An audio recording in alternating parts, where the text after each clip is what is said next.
Meus irmãos, minhas irmãs, hoje a gente vai como que fechar a primeira parte dessa série de estudos que nós estamos fazendo, cujo título é Alicerces da Fé, que são estudos que visam trabalhar toda a parte doutrinária, que estrutura, vamos assim dizer, a doutrina, o ensino, não só da nossa igreja, mas também da nossa denominação, e que é extremamente importante para nós, enquanto cristãos, podermos ter essa base, esse alicerce, para que assim a gente possa cada vez mais nos firmar nessas verdades bíblicas, verdades provadas ao longo da história e que de certa forma marcam a própria Igreja de Cristo aqui nesse mundo. Então hoje, com a graça de Deus, a gente vai fechar o item que trata sobre as Escrituras Sagradas. É claro que haveria muitas outras coisas que nós poderíamos destacar, mas para que não ficasse tão extenso essa série de estudos, pelo menos essa parte, a gente vai parar hoje, é o 9º estudo. Semana que vem a gente já vai começar um outro que vai tratar sobre o ser de Deus e os seus atributos. Então a gente vai entrar no estudo da teologia propriamente dito, quando a gente for considerar a pessoa de Deus, seu ser, seus atributos, e assim podermos aprofundar o nosso conhecimento acerca da pessoa do nosso Senhor. Então, como nós iremos complementar a aula da semana passada, eu lhes convido mais uma vez a abrirem as suas Bíblias no mesmo texto que foi lido na parte introdutória na nossa última aula. Primeira carta de Paulo aos Tessalonicenses, capítulo 2, versículo 13, apenas o versículo de número 13. E a gente vai reler esse texto, que foi lido na semana passada, e aí com ele nós estaremos abrindo, oraremos, estaremos abrindo assim o nosso estudo na manhã de hoje. 1 Tessalonicenses, capítulo 2, verso número 13.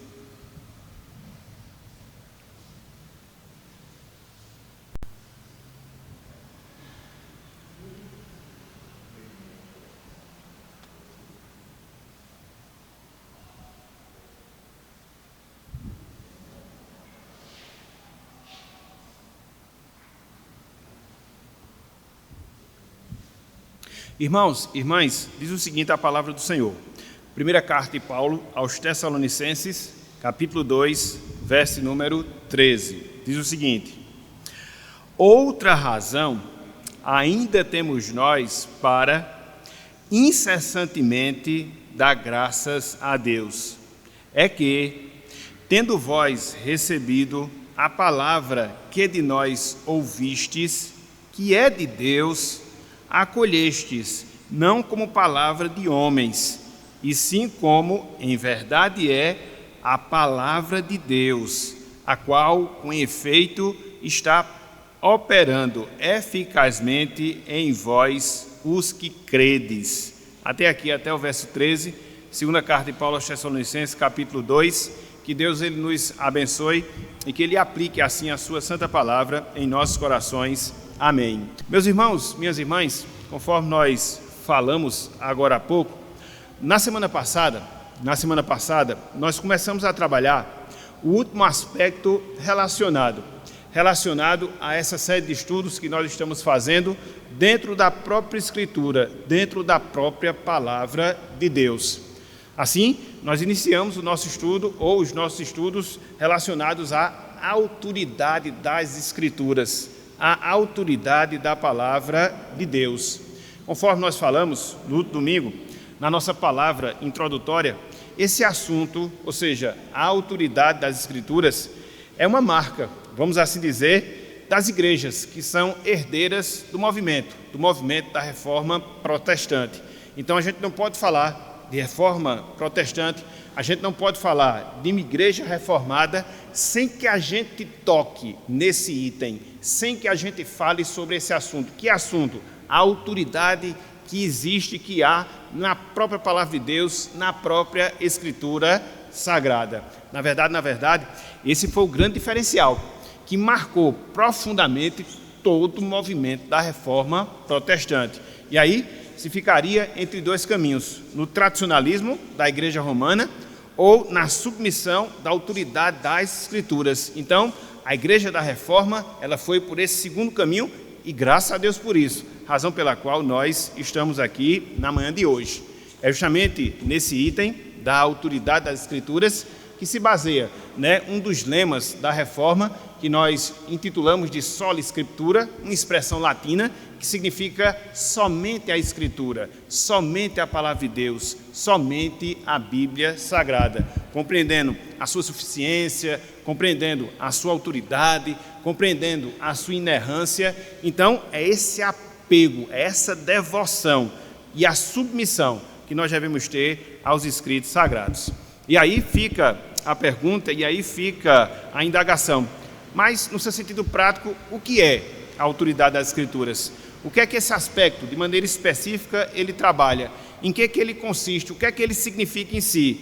A gente viu, por autoridade das Escrituras, nós já devemos entender que, pelo fato da Bíblia Sagrada ser inspirada, consequentemente ela é inerrante, não existe erro ou falha nela.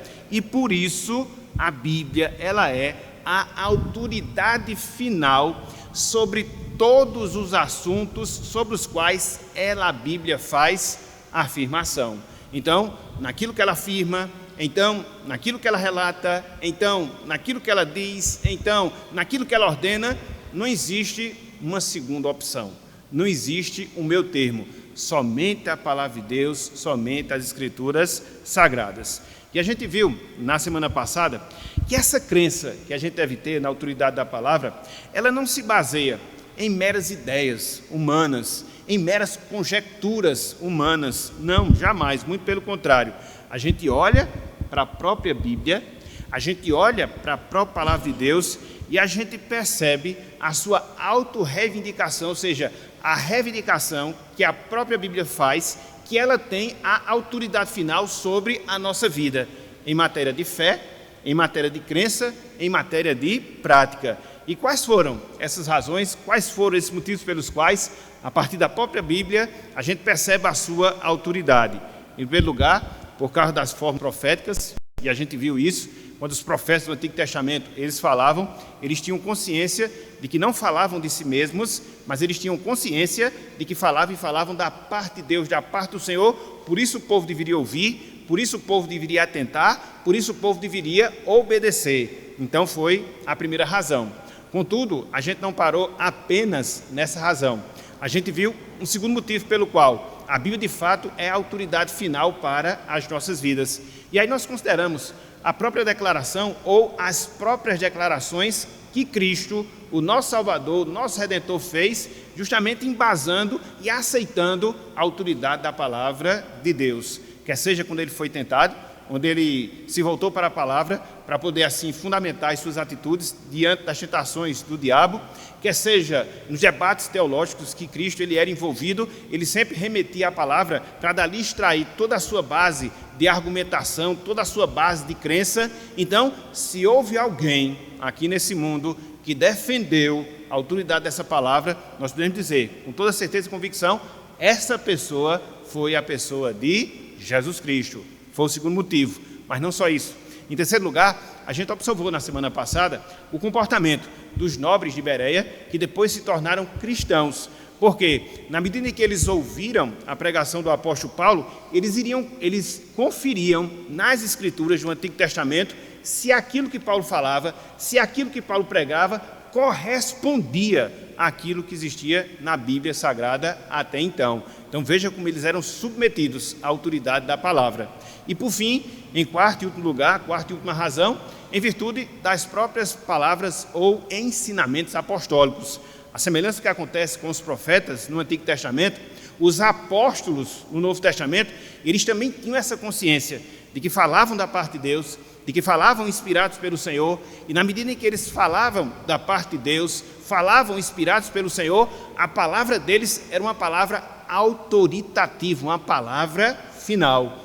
E nós observamos, sobretudo, o exemplo do apóstolo Paulo, quando ele escreveu a sua carta aos irmãos das igrejas da região da Galácia, e ele ali colocou, mesmo que viesse um anjo do céu e pregasse outro evangelho, além daquele que Paulo havia pregado enquanto esteve com os irmãos, deveria ser considerado anátema. Até se ele mesmo, Paulo, fosse até aqueles irmãos e mudassem a sua mensagem, também deveria ser desconsiderada. Então, Paulo ele tinha essa consciência. Então, nós vimos na semana passada uma definição do que seja a autoridade da palavra. Nós vimos na semana passada alguns motivos pelos quais a gente crê na autoridade das Escrituras. E hoje, meus irmãos, hoje, minhas irmãs, a gente vai fechar esse estudo conforme nós falamos e vamos considerar os dois últimos aspectos relacionados a esse tema, a autoridade da palavra do Senhor. Em primeiro lugar, a gente vai destacar o testemunho interno que o Espírito Santo ele faz em nossos corações para que a gente possa crer, para que a gente possa aceitar a autoridade que a Bíblia ela deve ter em relação à nossa vida. E por fim, em segundo lugar, em quarto lugar, somando todos os pontos, a gente vai ver alguns inimigos que se opõem à autoridade da palavra do Senhor. Então, a gente vai seguir esse restante de roteiro para que, com a graça de Deus, a gente venha concluir a nossa lição. Então, o primeiro ponto de hoje, o primeiro ponto do nosso estudo hoje pela manhã, o terceiro, somando com o estudo da semana passada. O testemunho interno do Espírito Santo e a autoridade das Escrituras. O testemunho interno do Espírito Santo e a autoridade das Escrituras. Meus irmãos, minhas irmãs, mesmo que nós, percebam bem, sejamos capazes de oferecer provas objetivas, provas conclusivas em favor da autoridade da palavra de Deus, e a gente viu pelo menos 4 na semana passada, isso não garante que a autoridade da palavra ela vai ser aceita em relação ao ser humano, seja nós mesmos, seja outra pessoa. Por quê? Porque se fosse simplesmente assim, você chegar a apresentar provas, você chegar a apresentar motivos, você chegar a apresentar razões pelas quais a Bíblia ela é a nossa autoridade final e as pessoas simplesmente aceitarem, era muito bom. Era apenas um trabalho intelectual, onde se você fosse muito habilidoso na sua argumentação, na forma como você coloca o assunto, as pessoas naturalmente elas iriam aceitar. Mas isso não acontece dessa forma. Isso não acontece dessa maneira, não, muito pelo contrário. Para que a gente possa crer, irmãos, para que a gente possa aceitar, minhas irmãs, que a Bíblia ela é a autoridade final de Deus sobre as nossas vidas, o Espírito Santo, ele testemunha e ele sela essa compreensão em nossas vidas, em nossos corações. Existe um trabalhar espiritual, existe um trabalhar íntimo, existe um trabalhar eficaz da terceira pessoa da Trindade sobre as nossas vidas, para que a gente possa aceitar, de fato, verdadeiramente, a Bíblia como nossa autoridade final. Existe um agir do Espírito Santo no nosso coração, para que a gente possa crer de maneira firme, de forma inabalável, que de fato a Bíblia é o nosso juiz final. Isso não acontece humanamente falando. Deus ele trabalha para que esse fato verdadeiramente ele se dê em nossas vidas. E eu queria aqui ver alguns textos com vocês para que a gente possa compreender esse fato, para que a gente possa compreender essa realidade.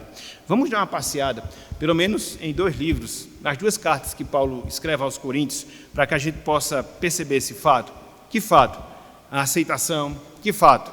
A crença na autoridade da palavra, ela não acontece simplesmente por meras exposições de razões, de fatos, mas pelo fato de Deus, pelo Espírito Santo, trabalhar no nosso coração, para que haja essa aceitação, para que haja essa crença em nossas vidas. Olha só, o primeiro texto, abram aí, por favor, 1 Coríntios capítulo 2, versículo 14.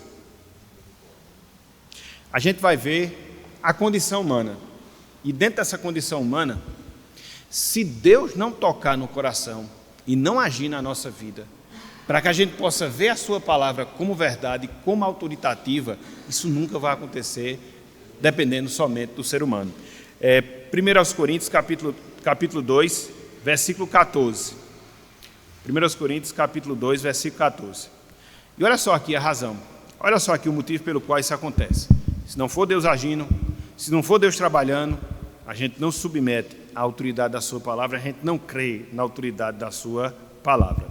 Paulo diz, 1 Coríntios 2,14, ora, o homem natural, e aqui homem natural, entenda-se, uma pessoa não salva, uma pessoa não convertida, ora, o homem natural, veja, não aceita as coisas do Espírito de Deus, incluindo a sua verdade inspirada, incluindo a sua autoridade, porque lhes são loucura e não pode entendê-las, porque elas, essas coisas do Espírito, elas se discernem, elas são compreendidas espiritualmente.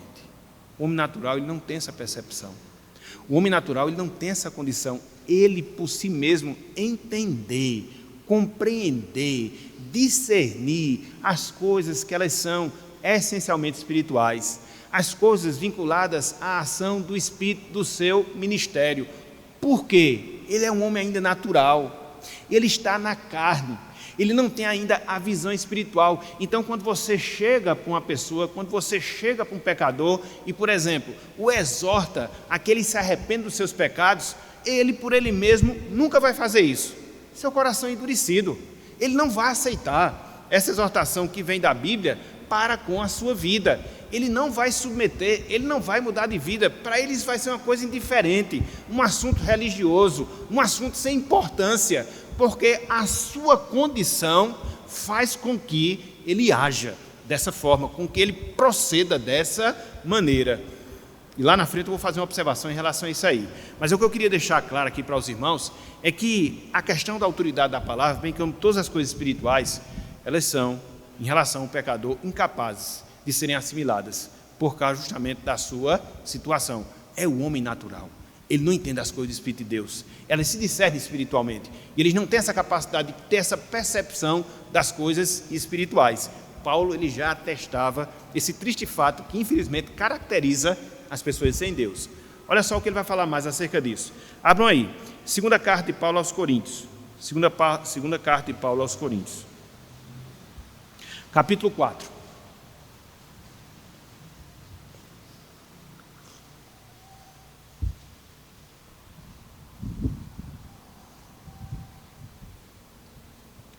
A gente vai ler o versículo 3 e 4, ainda pegando esse gancho dessa incapacidade do homem.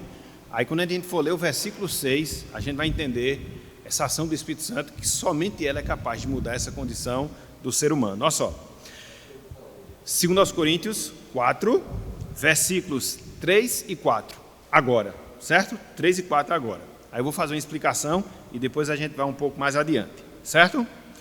Olha só, Paulo aqui, ele está explicando o fato de, entre aspas, não ser bem sucedido entre algumas pessoas, sucedido em termos ministerial. Por que isso não acontecia? Por que as pessoas não abriam o coração para a palavra? Por que elas não aceitavam o evangelho de Paulo? Aí Paulo aqui vai dar a razão, olha só, versículo 3. Mas, se o nosso evangelho, ou seja, a palavra de Deus, as boas novas de salvação, ainda está encoberto, é para os que se perdem que está encoberto. Versículo 4. Nos quais, essas pessoas, para as quais o evangelho está encoberto, nos quais, veja, o Deus deste século, diabo, cegou o entendimento dos incrédulos, para que não lhes resplandeça, veja, a luz do evangelho da glória de Cristo, o qual é a imagem de Deus. Meus irmãos, minhas irmãs, o evangelho, as boas novas de salvação, é algo glorioso. Você vê todo o plano de Deus, como Deus em Cristo salva o pecador, nos encontrando mortos em delitos e pecados, nos escolhendo desde antes da fundação do mundo para a salvação, enviando o seu Filho aqui à terra para que pudesse viver de maneira justa e pudesse ser crucificado de forma injusta, para que assim pudesse perdoar os nossos pecados. Você vê como o Espírito Santo age através da pregação, para que assim a gente possa se voltar para Deus. Isso é algo maravilhoso. A nova realidade que nós temos na pessoa de Cristo Jesus, a esperança futura, a esperança gloriosa que nos aguarda na consumação de todas as coisas. Quando você olha, quando você analisa de maneira especificada o Evangelho dentro das suas minúcias, dentro dos seus detalhamentos, é algo glorioso. E você fala, você prega, você anuncia para o pecador, e aquilo ali não representa nada. Existem como que névoas espirituais, bem espessas, e você fala, e aquilo não penetra no seu coração, porque diz aqui a palavra que o Deus desse século cegou o entendimento dos incrédulos. Então, quando você chega para eles e diz, a palavra de Deus é verdade, ele diz, não, é mentira. Quando você chega para eles e diz, se volte para a palavra, ele diz, não vou fazer isso, vou permanecer nos meus caminhos. Aceita a palavra de Deus como verdade, ele disse, não, eu vou me apegar à mentira. Então, esse é o triste estado no qual se encontram as pessoas sem Deus. Elas são incapazes. Então, não é a argumentação pela argumentação. Porque se fosse a argumentação pela argumentação, era muito fácil. Era só nós, enquanto pregadores, nos prepararmos e podermos fazer a exposição da maneira mais fácil, mais clara possível e pronto. Estaria resolvido o problema do pecador. Não, meus irmãos, não é assim. Não é assim. A condição deles não permite que isso aconteça dessa forma. Tem que haver um agir do alto. Tem que haver um agir de Deus no Espírito Santo, para que essa palavra, que é o Evangelho, ela venha a ser aceita, ela venha a ser crida, ela venha a ser obedecida, ela venha a ser vivida. Então é por isso que, dentro da aceitação, da crença, da autoridade da palavra, tem que haver o ministério do Espírito Santo agindo. Olha só o que Paulo fala. Vocês viram, 1 Coríntios 2,14, 2 Coríntios, capítulo 4, versículo 3, versículo 4, o homem não entende. Então, se for depender somente dele, ele vai permanecer sem entender. Mas graças a Deus, que as coisas não são dessa forma. Olha só, versículo 6. 2 Coríntios, capítulo 4, versículo 6. Porque Deus que disse, veja, das trevas, e o homem natural, ele está em trevas espirituais, das trevas resplandecerá a luz. Ele mesmo, ou seja, Deus na pessoa de Cristo, resplandeceu em nosso coração para a iluminação do conhecimento da glória de Deus na face de Jesus Cristo. Deus trouxe luz. A mesma coisa que a gente vê lá em Gênesis. Haja luz e houve luz. Por isso que Cristo disse que eu sou a luz do mundo.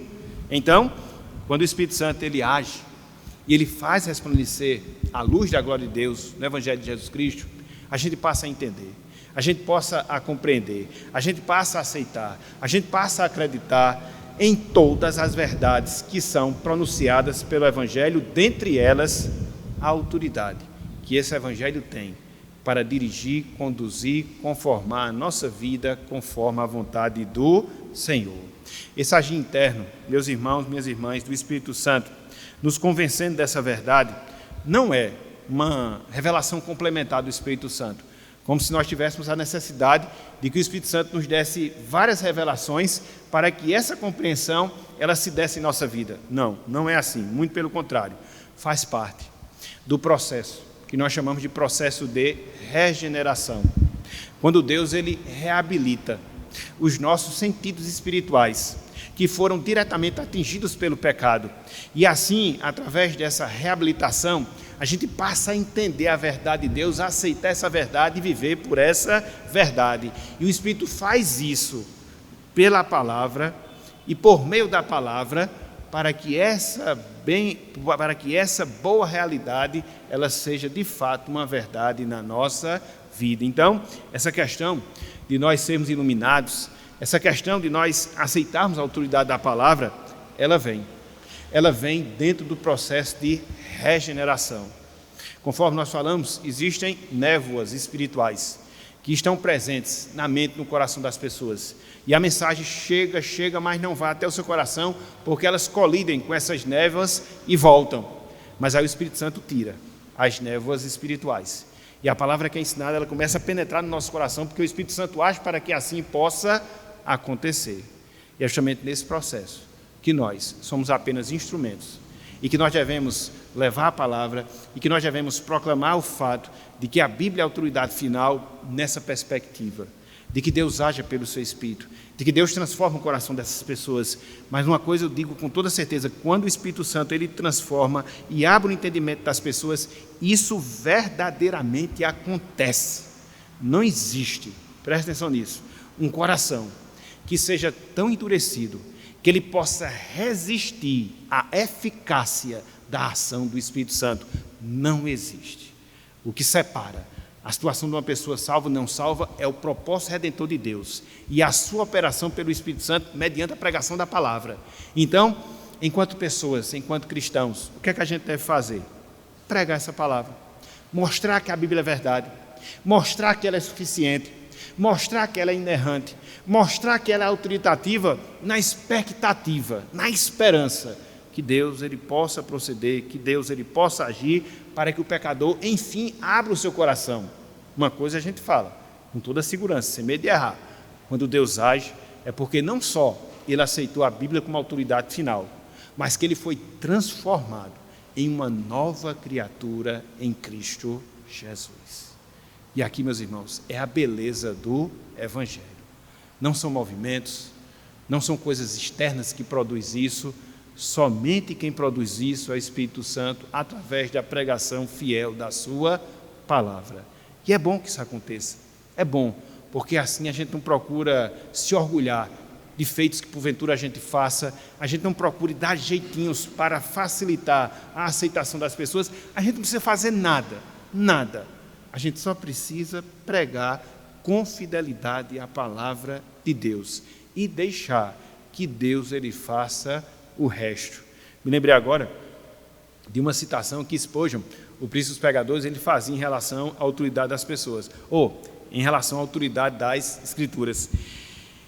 Sobretudo no período que ele viveu, que era um período onde as pessoas já estavam racionalizando a fé e contestando alguns fatos escriturísticos, alguns fatos da palavra de Deus, e as pessoas preocupadas ali em defender a palavra, Spurgeon, ele dizia o seguinte: a Bíblia, ela é um leão que está enjaulado. Então não precisa você ficar defendendo o leão, só abra a jaula e deixa que ele mesmo vai fazer o ataque.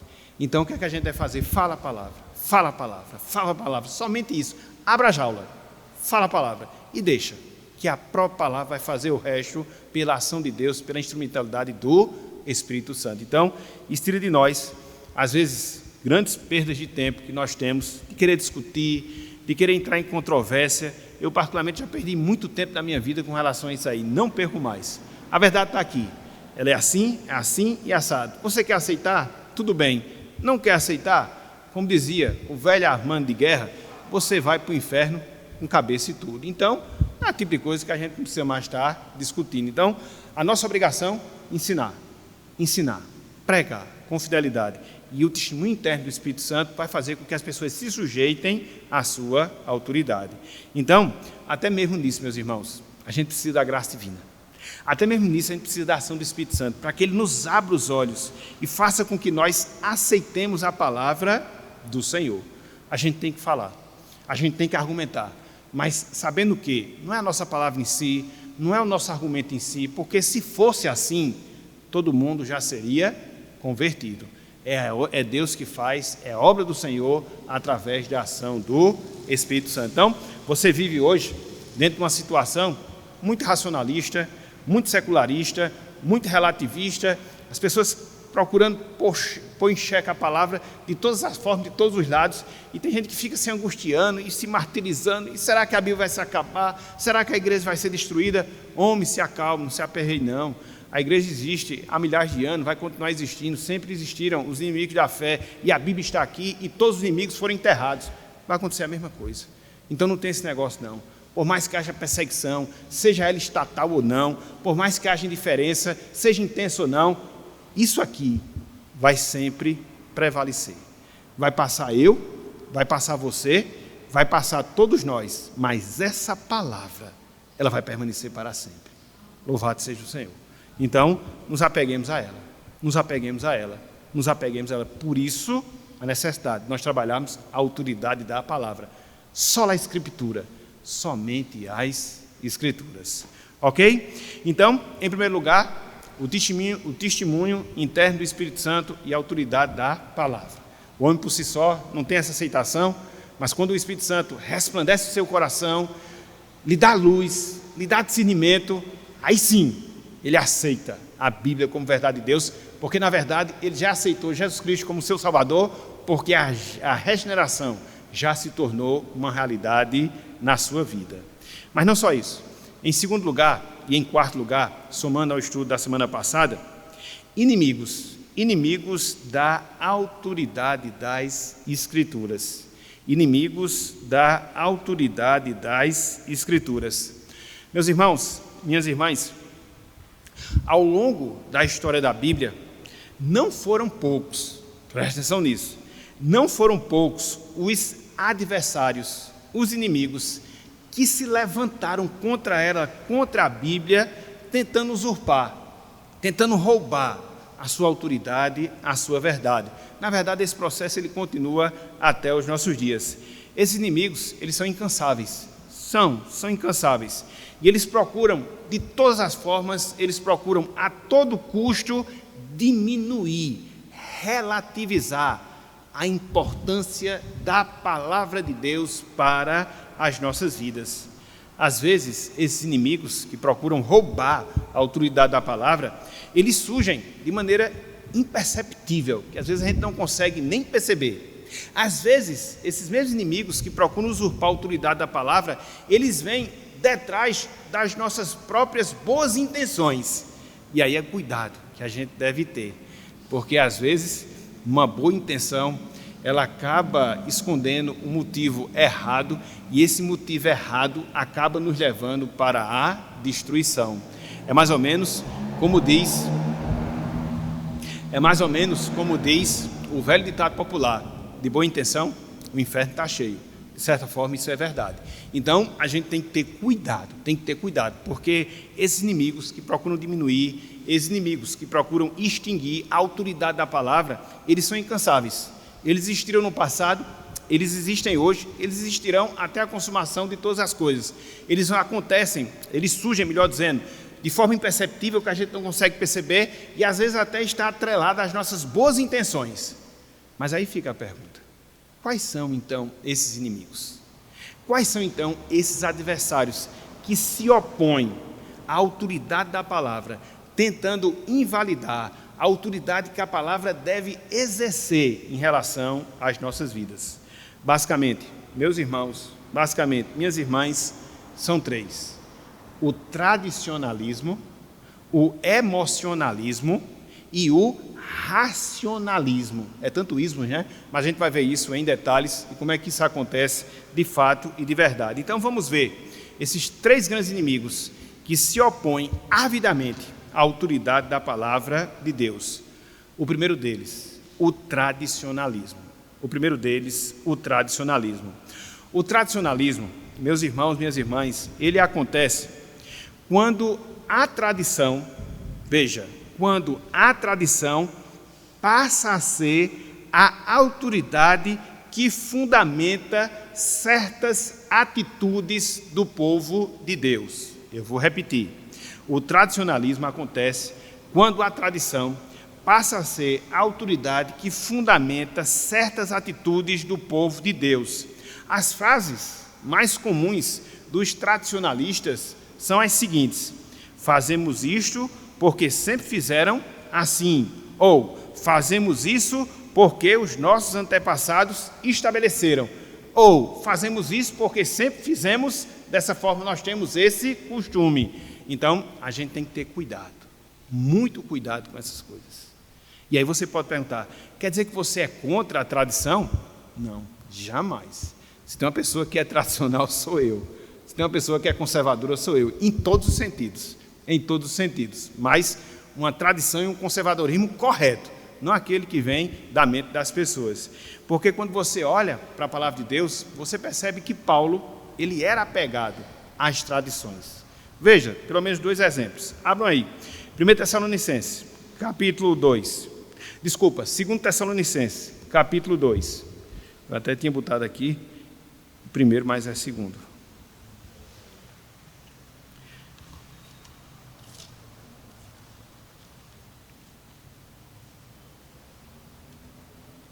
Segundo Tessalonicenses, capítulo 2.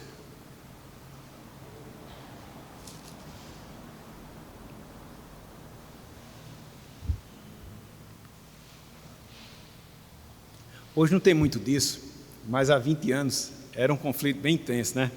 Porque você tinha as igrejas pentecostais, você tinha as igrejas neopentecostais e você tinha os tradicionais. No nosso caso, nós nos encaixamos nessa terceira via. E aí as pessoas perguntavam: você é crente? É, sou. De que igreja? Tal. A sua igreja é tradicional? Antes era uma forma de classificar igrejas, tradicional e não tradicional. E às vezes tinha gente que ficava com vergonha. Não, meus irmãos, qual o problema de você ter tradicional? Qual a dificuldade com isso? Eu sou tradicional. Qual o problema? Então, às vezes as pessoas ficavam envergonhadas, porque a tradição é um termo assim que remete a uma coisa quadrada, uma coisa antiquada. Não, muito pelo contrário. A boa tradição, ela nunca será ruim, muito pelo contrário. E Paulo vai falar um pouco disso. Paulo, ele era tradicional nesse sentido. Veja, 2 Tessalonicenses, capítulo 2, versículo 15. Olha só o que ele fala. Ele diz, assim, pois, irmãos, veja, é uma exortação dele. Permanecei firmes e guardai o quê? Olha só, tradição não é coisa ruim, não, jamais. Que vos foram ensinadas, seja por palavra, seja por epístola nossa. Então Paulo diz, eu sou um tradicional, e vocês sejam tradicionais, guardando aquilo que eu ensinei a vocês enquanto estive com vocês. Um pouco mais adiante, capítulo 3, versículo 6.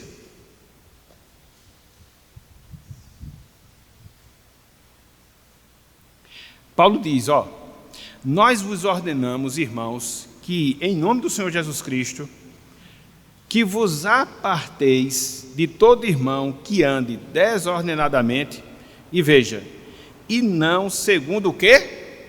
A tradição de que de nós recebestes. Então, a tradição em si, por si só, não é problema. Versículo 6. 2 Tessalonicenses, capítulo 3, versículo 6. 2 Tessalonicenses 3, versículo 6. Vou repetir, Jonatas, para você acompanhar. Pegou aí? 3, 6, 2 Tessalonicenses?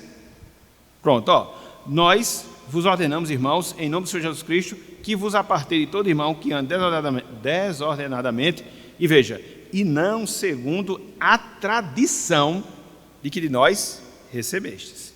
Aí você fica perguntando, mas aí, quando é que a tradição ela é ruim? A tradição ela é ruim quando ela não reflete o ensinamento da palavra de Deus. Aqui é onde está o perigo. A tradição ela é boa quando ela reflete o ensino da palavra. A tradição ela é ruim quando ela não reflete o ensino da palavra. Então, aqui você vai traçar o juiz daquilo que é tradicionalmente bom e daquilo que é tradicionalismo. O que é tradicionalmente bom terá um respaldo bíblico.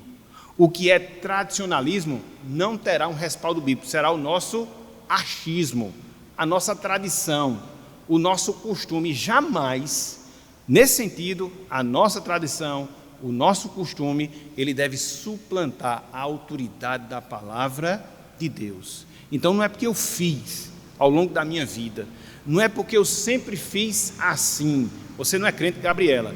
Então, é aquilo que a palavra de Deus, ela diz, e não o costume que eu tenho pelo mero costume, não respaldado pela palavra de Deus, pela palavra do Senhor. Então, aqui, meus irmãos, que a gente deve ter cuidado. É aqui que a gente deve ter atenção. Quer ver um exemplo disso? Quer ver um exemplo disso? Da tradição, que ela é boa, que ela é positiva. Isso envolve muitas coisas, mas eu vou trabalhar um exemplo específico que é bem comum e de certa forma nos afeta enquanto conservadores, enquanto tradicionais que nós somos. E a gente não deve ter nenhuma vergonha disso, então, muito pelo contrário. Em relação ao culto, as nossas igrejas, elas não têm um princípio, não é costume, é princípio de não bater palma. Por quê? É uma tradição. Mas é por causa do pensamento humano? Não no meu caso. É por causa do ensinamento que eu vejo na palavra que palmas não são elementos de culto, por isso não deve existir dentro do culto. Pronto. E aí você fica. O que é que a Bíblia diz acerca disso? O que é que a Bíblia diz? Existe algum exemplo bíblico? Existe alguma referência bíblica de que palmas devem ser aplicadas dentro de uma adoração pública? Se você me mostrar e se você me persuadir a isso, beleza, vou mudar. Mas até então, não, meus irmãos. Até então, não, minhas irmãs. A sua igreja é fria, sem problema. Deixa eu lá na minha igreja fria. A sua igreja é tradicional. sem problema, deixa eu lá na minha igreja tradicional. Mas a grande questão é, eu faço isso não é por causa de uma tradição humana, eu faço isso porque a Bíblia diz que eu devo fazer. Existe um material muito bom, que para mim abriu os meus olhos. Inclusive foi escrito pelo pastor de Nessi. Batei palmas todos os povos, uma apostila que ele fez, muito boa, abriu os meus olhos. E de certa forma esclareceu o assunto. Palma não é para culto. Você quer fazer, faça fora. Mas dentro do culto, não. Porque não existe respaldo bíblico para você estar batendo palma dentro do culto. Não é elemento de culto. O que é elemento de culto? Oração. O que é elemento de culto? Músicas, hinos, cânticos. O que é elemento de culto? Pregação. O que é elemento de culto? Leitura das Escrituras. O que é elemento de culto? Os sacramentos, batismo e a Santa Ceia. O que é elemento de culto? Ofertório. Você encontra base para tudo isso. Para a palma, você não abanja. Salmo 150 não é um salmo litúrgico. Isso aí, eu nem entro na discussão desse texto, porque não adianta entrar. O contexto é outro, a realidade é outra. Apocalipse também, ali refere-se à consumação de todas as coisas. Não tem, mas fica aberto, se querer discutir. Agora, com base. O achismo, a tradição, para mim não vale não. Venha com argumento, com bons argumentos, para que assim você possa, pela Escritura, me persuadir. Então veja, uma tradição boa. Não vamos bater palma, não batemos palma. Se não quiser aceitar, arranje outros cantos que batem palma. Aqui não. Então, um exemplo de uma tradição positiva, que de certa forma está diretamente relacionado à nossa vida de igreja. Porque às vezes, meus irmãos, aqui vem um parênteses, tem crente nosso meio reprimido.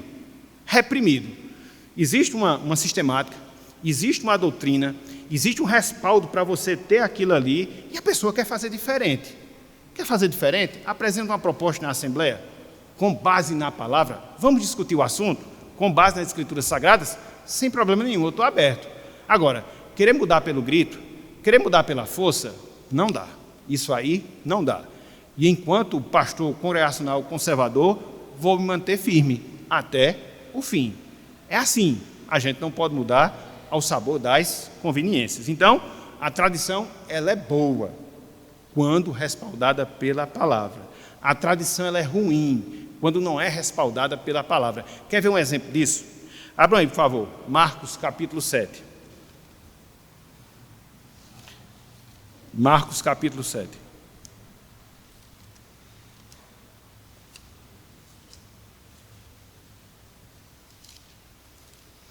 Se teve alguém que lidou com essa questão do tradicionalismo, o mero tradicionalismo foi o Senhor Jesus Cristo.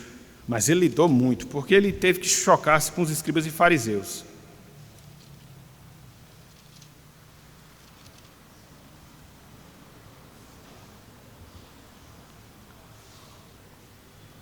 Marcos capítulo 7. Eu queria ler só um trecho, mas talvez ele não seja entendido no seu contexto. Vamos ler do início, que aí facilita a compreensão. A gente demora mais uns 3 minutos, mas facilita a compreensão. A partir do versículo 1. Diz o seguinte, abriram aí, Marcos 7, diz o seguinte, Ora, reuniram-se a Jesus os fariseus e alguns escribas vindos de Jerusalém, estava em Cafarnaum, e vendo que alguns dos discípulos dele comiam pão com as mãos impuras, isto é, por lavar, pois os fariseus e todos os judeus, observando, veja, a tradição dos anciãos, não era a tradição do ensino da palavra, não comem sem lavar cuidadosamente as mãos. Não existia nada na lei que proibisse isso. Você tem que lavar as mãos antes de comer. Foi uma tradição assimilada pelos escribas e fariseus e que se tornou-se regra. Inclusive que foram contestar Jesus Cristo pelo fato dos seus discípulos não ter esse mesmo costume. Aí Cristo aproveita a circunstância e vai dar um ensinamento muito bom para nós. Versículo 4. Quando voltam da praça, não comem sem se aspergirem. E há muitas outras coisas que receberam para observar, como a lavagem de copos, jarros e vasos de metal e camas. Então os judeus eles tinham esse costume, né? Adquirir essa tradição, lavar tudo, aspergir tudo, batizar tudo, né? Que a palavra aqui é baptizo. É a mesma palavra de onde vem um batismo aqui, essa palavra aspergir. Já indica uma coisa interessante lá na frente. Então, eles tinham esse costume, né, de lavar tudo, de ter esses rituais de purificação, baseado na tradição e não baseado na fundamentação do Antigo Testamento. Versículo 5. Interpelaram-no os fariseus e os escribas, no caso de Jesus Cristo. Por que não andam os teus discípulos de conformidade com a tradição dos anciãos, mas comem as mãos por lavar? Mas olha mesmo, para quem foram fazer essa pergunta? Não tem aquele negócio que você perdeu a oportunidade de ficar calado? Então foi aqui os escribas e fariseus perderam uma boa oportunidade de ficar calado, mas foi bom, só assim a gente aprendeu esse fato também. Aí Cristo vai e responde, direto, na lata. Respondeu-lhes: bem profetizou Isaías a respeito de vós, hipócritas, como está escrito: este povo honra-me com os lábios, mas o seu coração está longe de mim, e em vão me adoram, ensinando doutrinas que são preceitos de tradicionalismo, preceitos de homens. Não existia isso na lei, não existia essa necessidade de obrigatoriedade de você lavar as mãos. É higiênico? É, mas da forma como eles faziam, havia essa necessidade, segundo eles, tão somente por causa da tradição e não por aquilo que havia sido prescrito por Moisés. E ali tornaram uma regra. E aí lavava a mão, lavava jarro, lavava a cama, lavava tudo, entendeu? Aí peraí, então é o tradicionalismo que vai de encontro à autoridade da palavra do Senhor.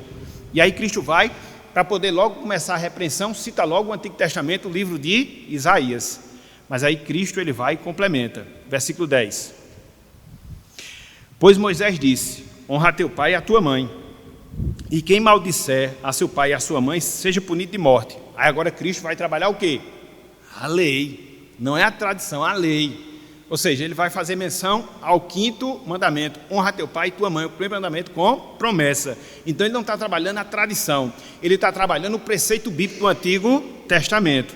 E aí ele fala: vós porém dizeis, se um homem disser a seu pai ou a sua mãe, aquilo que poderias aproveitar de mim é corbã, isto é, oferta para o Senhor, então o dispensais de fazer qualquer coisa em favor de seu pai ou em favor da sua mãe, que foi uma outra tradição, vamos assim dizer, que de certa forma acabou sendo desenvolvida. Os escribas dos fariseus, de certa forma, faziam parte da escola dos sacerdotes. Baseado nessa falsa ideia, dizia o seguinte: se meu pai, se minha mãe precisar de mim, de algum tipo de auxílio, de algum tipo de ajuda, eu não posso ajudar, porque tudo que eu posso fazer é oferta para o Senhor. Então eu não posso ajudar os meus pais, minha mãe, que tem que ser dedicada a Deus. É por isso que eu digo, meus irmãos, os piores pecados são aqueles pecados que são cometidos em nome de Deus. Esses são os mais imundos, porque a gente coloca o nome de Deus naquilo que tenta justificar as nossas paixões carnais. Eu tenho ira disso aí, essas boas intenções, entre aspas, travestidas de piedade. Isso é muito complicado, isso é muito complicado. Então, o que é que acontecia? Eles se omitiam de ajudarem pais e mães, sobretudo no sentido financeiro, porque dizia: tudo aquilo que eu der, tudo aquilo que eu fizer, tudo aquilo que eu sou, é dedicado tão somente ao Senhor. Aí Cristo disse: e o primeiro mandamento com promessa? E o 5º mandamento? Honra teu pai e tua mãe. E é interessante, né? Porque eles se omitiam de ajudar pais e mães, porque diziam que tudo aquilo que faziam, tudo aquilo que eram, tudo aquilo que ofertavam era para o Senhor. A maioria deles era sacerdote. E quando eles ofertavam, em sendo sacerdotes, eles mesmos eram beneficiados. Olha só a intenção pecaminosa por trás. E assim invalidavam a palavra do Senhor e eram cheios de tradições, cheios de tradição. Então foi por isso que Cristo aqui repreendeu. Vocês estão fazendo caso de lavar as mãos, um ensino básico, ou um ensino baseado na tradição, enquanto vocês desonram seus pais, suas mães, com a justificativa que vocês estão sendo piedosos, se dedicando ao Senhor. Por isso Cristo falou: vocês são hipócritas. Pois não. O 8, por isso, voltando, né? Negligenciando o mandamento de Deus, guardais a tradição dos homens. Eu tinha pulado, foi? Desculpa, que aqui no caso é o arremate, né? Negligenciando o mandamento de Deus, guardais a tradição dos homens. Então, negligenciava o mandamento, guardava a tradição. Por isso que isso se chama tradicionalismo. Não é tradição, é tradicionalismo.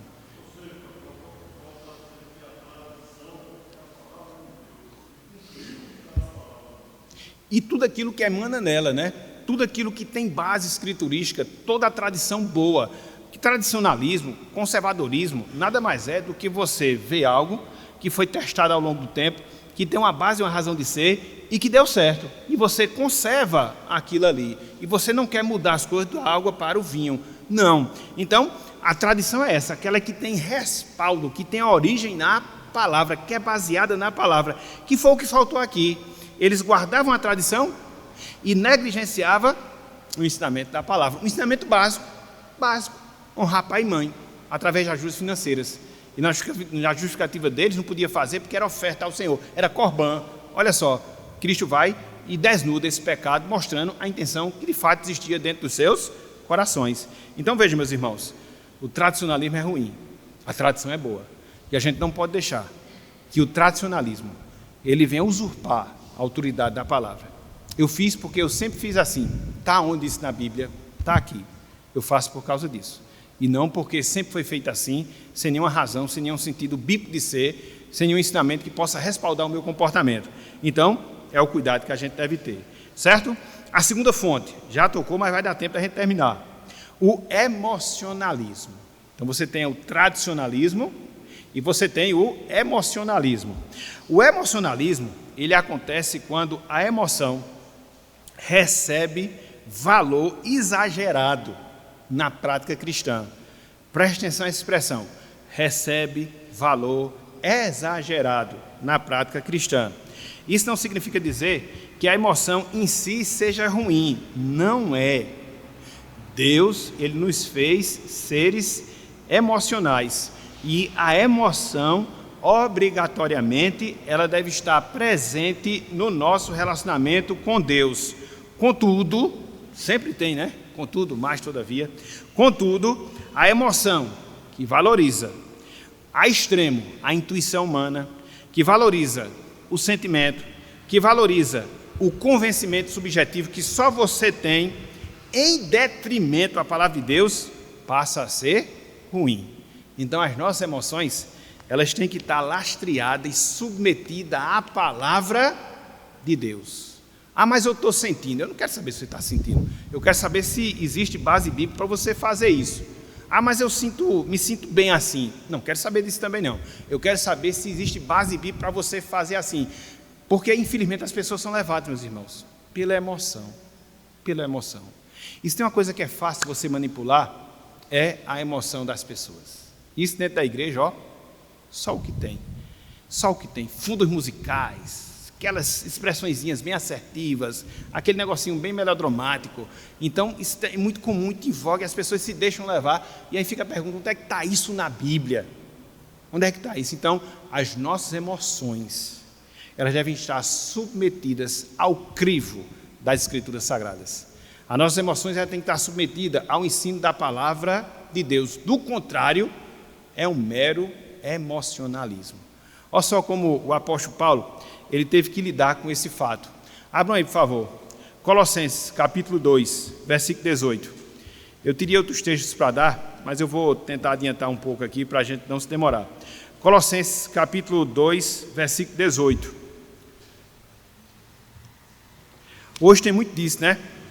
É muita visão, é muita revelação, é muito anjo. Parece mais aquela música, né? Anjo voando por todo lugar, em cima no altar, em toda a direção, é aquele negócio todo. Espera aí, meus irmãos, dá um tempo nesse negócio, não dá.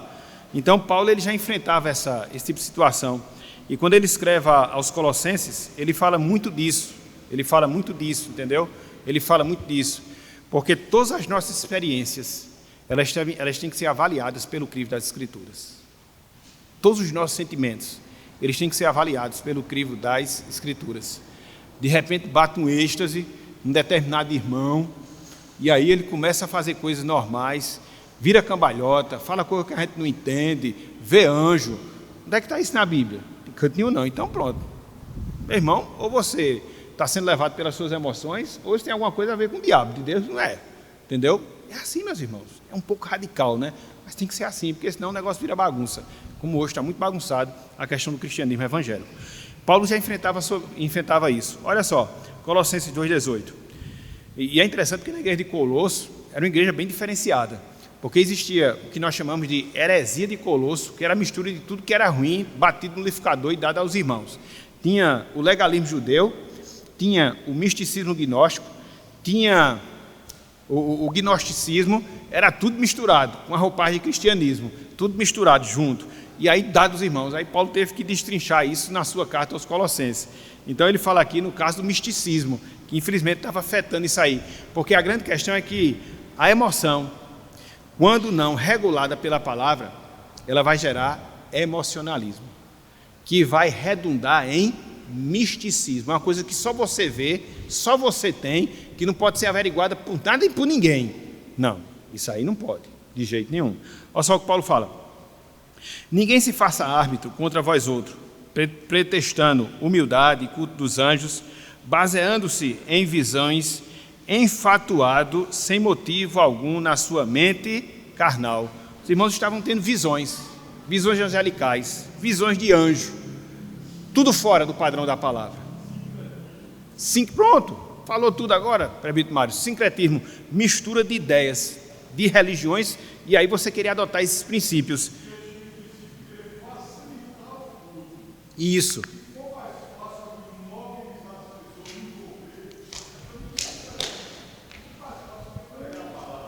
Exatamente. Então Paulo vai e rebate isso, e usa parte da sua carta dentro dessa refutação.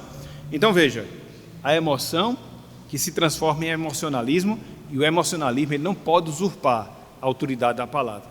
Entre a minha emoção e aquilo que a Bíblia diz, eu vou ficar com aquilo que a Bíblia diz.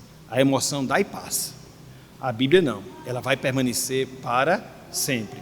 Então é o tradicionalismo, é o emocionalismo e, por fim, o racionalismo. Então, o racionalismo, ele acontece quando a razão, a qual Deus, ele nos deu a razão, para podermos discernir, para podermos compreender a fé, porque a nossa fé ela tem um elemento racional, a gente não pode fugir a esse fato, e graças a Deus por causa disso, assume a autoridade final daquilo que deve ser válido para a nossa crença, daquilo que deve ser válido para os nossos valores, daquilo que deve ser válido para as nossas práticas. Se não for explicado racionalmente, eu não vou crer. É por isso que as pessoas chegam e dizem: não, esse negócio de Gênesis 1, Gênesis 2 é um mito. O mundo não foi feito por Deus. O mundo é um resultado do acaso, de explosões que houve, e aí foi dando forma a tudo isso. Meu amigo, que crença, você é mais crente do que eu, podendo crer num negócio como esse. A Arca de Noé não existe, não tem condições de você colocar dentro de um barco de 100 metros de comprimento, você colocar toda aquela quantidade de animal e passar meses ali com aqueles animais. Mito? Não, não é assim. A razão não pode determinar aquilo que a gente crê. A gente tem que crer, mesmo que muitas vezes a nossa crença ela vá de encontro à nossa razão. Um grande peixe engolir um homem não pode, foi uma baleia. Não, foi um peixe mesmo, um grande peixe. Então, o racionalista ele vê isso, meus irmãos. Ele quer pegar a Bíblia e quer explicar a Bíblia tão somente pela razão. Tem alguma explicação científica, e aí a ciência, ela se eleva à condição absoluta de verdade, e não a verdade de Deus. Milagres não existem. Então, a gente tem que ter muito cuidado. E o Senhor Jesus Cristo, o apóstolo Paulo, eles enfrentaram esse tipo de coisa. Por exemplo, a gente falou na semana passada contra os saduceus, que eram judeus liberais da época do Senhor Jesus Cristo. Eles não criam em ressurreição, porque eles pensavam que a ressurreição era impossível. Como é que pode alguém morrer e voltar? Não pode, ressurreição não pode. O apóstolo Paulo também enfrentou isso, quando ele escreve a carta aos Coríntios. E aí ele vai pegar o capítulo 15 e vai refutar, com base nas Escrituras e com base no ensino de outras doutrinas, até porque ele chega a argumentar com aqueles irmãos: se Cristo não ressuscitou, é vã a nossa fé, e nós ainda estamos presos nos nossos pecados. Então, das duas, uma: Ou você crê, pelo que a Bíblia diz, baseado no fato de que a ressurreição de Jesus garante o perdão dos nossos pecados, ou você vai encontrar base na ciência e vai continuar aí perdido no mundo. Então, meus irmãos, a razão ela é boa. A razão é um dom de Deus. A razão deve ser utilizada, mas a razão ela não pode ultrapassar o limite daquilo que é verdadeiro, o limite daquilo que é autoritário. No caso, autoritativo. No caso, a palavra do Senhor. Então, fechando aqui esse ponto e já nos encaminhando para o final da nossa aula, nós devemos ter, meus irmãos, como aplicação, o máximo de cuidado, para que assim a gente não se deixe levar por aspectos que são bons, por aspectos que são importantes à nossa vida. No caso, a tradição é boa, no caso, a emoção é boa, no caso, a razão é boa, mas a gente não pode deixar que essas coisas elas sejam consideradas em extremo e tirem a autoridade da palavra do Senhor. O tradicionalismo, o emocionalismo, o racionalismo. Então, existe uma linha muito tênue, muito fina que separa essas coisas. E aí você tem que ser muito criterioso. E cá para nós, em sendo criterioso, você vai ser radical, mas não tem problema. Isso faz parte do jogo. E a gente deve estar acostumado com essa realidade. E aí, para que isso não aconteça, uma pergunta, ela tem que ser sempre feita. Uma pergunta, ela tem que ser sempre feita por nós, em relação a qualquer coisa, que porventura gere algum tipo de disputa, que porventura gere algum tipo de questionamento, que porventura gere algum tipo de discussão. Que pergunta é? O que é que a Bíblia diz acerca disso? Sempre, meus irmãos, sempre. Não basear na tradição, por mais que ela seja boa. Não confiar na emoção, por mais que ela seja válida. Não confiar no mero na mera razão, por mais que seja algo positivo. Mas a nossa emoção, a nossa tradição, a nossa razão, elas devem estar submetidas à palavra do Senhor. Não é o que eu acho, não é o que eu quero, não é o que eu sinto, não é o que eu penso, mas é aquilo que diz a palavra de Deus, aquilo que ensina as Escrituras Sagradas. Então, antes de qualquer coisa, leia a Bíblia, estude a Bíblia, procure conhecer acerca disso, procure discutir acerca disso de maneira bem cristã. Não há problema nenhum de você discutir. Isso é uma discussão que ela é boa, é válida. Na verdade, a gente cresce muito com a discussão, mas a gente cresce muito. Eu aprendi um princípio com o irmão, que eu carrego até hoje, esse princípio com o irmão. Ele diz o seguinte: qualquer coisa que você ensinar, qualquer coisa que você falar, quanto mais tiverem pessoas para jogar pedra, melhor. O que é isso? É questionar. Porque se aquilo que você ensinar é verdade, ele vai permanecer, independente das pedras que levar. E como dizia também Spurgeon, a verdade é como uma tocha. Quanto mais balança, mais ela brilha. Então não tenho medo de ser questionado. Eu não tenho medo. Eu não sei de tudo. Realmente não sei. E não vou saber de tudo. Mas existem outras pessoas que podem dar resposta. Existem outras pessoas que estudaram isso aqui melhor do que eu. Existem outras pessoas que sabem mais do que eu. Então vamos buscar. Agora, você já tem aquele negócio pronto? Aquele pacote pronto? Não, assim não. Vamos discutir, vamos trabalhar, vamos questionar, vamos estudar, para que assim a gente possa tirar as nossas próprias conclusões com base na palavra de Deus. Então, a Bíblia é a palavra do Senhor. É ela que é a nossa autoridade final. É a ela que nós devemos nos submeter. É a ela que nós devemos nos apegar. A gente deve estar fechado com a Bíblia. A gente não pode estar fechado com o ser humano, não. O ser humano erra. A gente tem que estar fechado com as Escrituras. A gente deve estar fechado com as Escrituras. Aquilo que ela diz, sim. Aquilo que ela proíbe, sim. Aquilo que ela ensina, sim. E nada mais. Porque é dessa forma que Deus, Ele se agradará de cada um de nós. Ok, meus irmãos? Ok, minhas irmãs? Eu queria só fechar fazendo uma citação do capítulo 1. Do capítulo 1 da nossa confissão de fé. O nosso documento de fé, há mais de 20 anos feito, com o objetivo de justamente nos livrar de alguns erros teológicos. O capítulo 1, ele versa sobre as Escrituras Sagradas. Nós tivemos 9 estudos sobre as Escrituras Sagradas. Eu vou ler o capítulo para ver se tudo aquilo que eu ensinei não está respaldado naquilo que um dia professei, enquanto ministro, e defender até o final da minha vida. Capítulo 1 das Escrituras Sagradas, artigo 1º.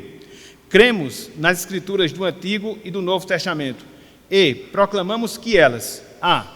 São inspiradas verbal e plenariamente, infalíveis e inerrantes em sua composição original. B. Contém 66 livros, sendo 39 do Antigo Testamento, 27 do Novo Testamento. C. São a nossa única e suficiente regra de fé e prática. D. São suficientes e perfeitamente eficazes para responder a todos os anseios e necessidades do ser humano. E. Contém todo o conselho ou propósito de Deus expressamente registrado quanto à sua glória, majestade e honra, quanto à plena salvação do ser humano. Por fim, F. São perfeitas e completas, não havendo necessidade de acréscimos em seu conteúdo, seja pela sabedoria e ou tradição humana, seja por suposta revelação nova do Espírito Santo. Eu não mudo, eu permaneço sempre fiéis aos princípios que declarei um dia crer e defender. E está aqui, tudo que a gente viu, tudo que a gente estudou, respaldado no artigo 1º da nossa confissão de fé. Semana que vem a gente vai seguir. A gente vai trabalhar o capítulo 2, o ser de Deus e seus atributos. E a gente vai estudar toda a nossa confissão de fé, se Deus assim permitir, esmiuçando cada detalhe, para mostrar aquilo que nós cremos e por que nós cremos. Por que nós existimos como denominação?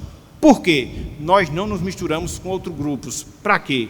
Para que a gente possa preservar essa verdade que é de Deus e que é baseada na sua palavra.